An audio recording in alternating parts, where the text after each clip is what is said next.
Les SUV compacts ont la cote tant ils sont polyvalents et esthétiques. Opel, élevé doué en modularité et capable de coups de crayon étonnants, a donc sur le papier de quoi être confiant pour s'installer sur le marché à travers sa création baptisée Mokka. Mais peut-il détrôner les références du genre ? Un SUV compact, c'est donc avant tout du style et le Mokka n'en manque pas. Un look bien trapu à la ceinture de caisse haute, aux portes à faux réduits et aux optiques très travaillées.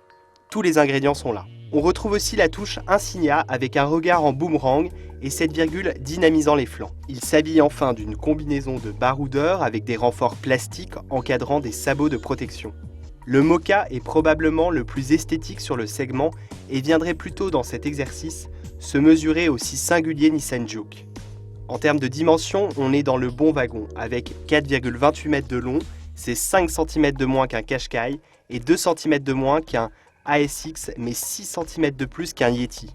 À bord, on s'attendrait à retrouver le même fun qu'extérieurement, mais le Mokka se fait plus introverti.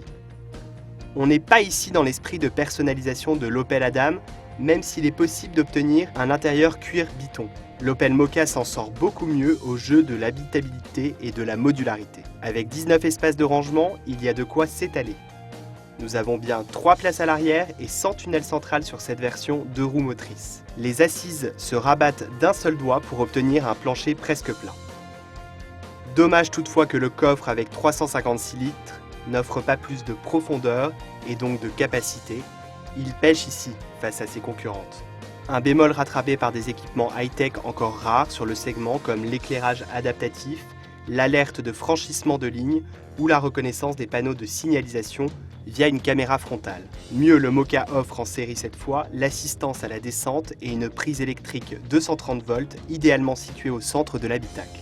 Enfin, le SUV allemand peut recevoir le fameux porte-vélo FlexFix, particulièrement bien conçu, une option à 600 €. Ne pas se priver non plus de la caméra de recul, le Mokka est compact certes, mais son look est si typique sur ce segment, génère quelques angles morts, pas toujours faciles à appréhender.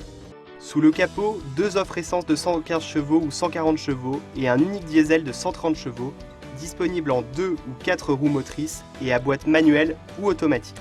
Notre version d'essai 4.2 à boîte mécanique s'est montrée dans la moyenne, relativement bruyant mais volontaire, et sobre grâce en partie au stop et start.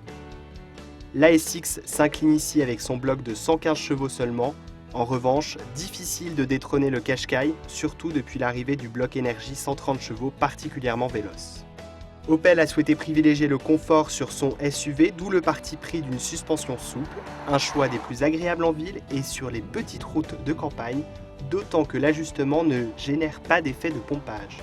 En revanche, le Mokka n'est pas des plus à l'aise sur les grands axes, avec une direction manquant de précision.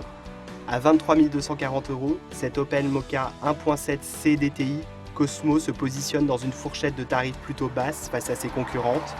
C'est encore un atout pour le SUV allemand. Au final, on lui souhaiterait juste un peu plus d'efficacité sur sa partie mécanique. Il n'en est pas moins une offre ajustée sur mesure pour la clientèle visée. Le Mokka est pratique, sobre et un tantinet m'as-tu vu, bref, un véritable objet de loisir pour une petite famille.